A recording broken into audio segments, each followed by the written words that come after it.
So, paano pag-install ng ariston? Actually, hot shower. Ayan o.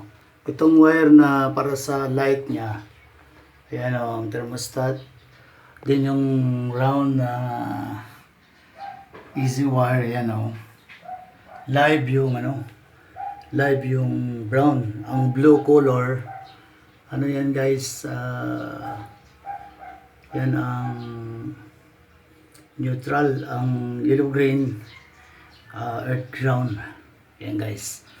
Yung blue from tap water. Then yung red, yan ang hot shower, hot water. Yan guys. Ayan o.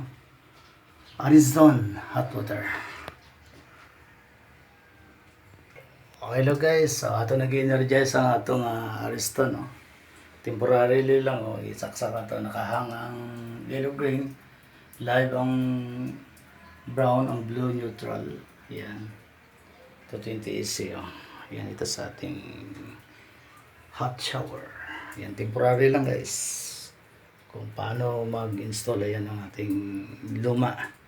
Ayan o, pinapainit pa natin guys. Wait pa natin ng ilang minutes. Ayan o, naka-maximum na ang ating thermostat. Ayan. Heating na siya. Ariston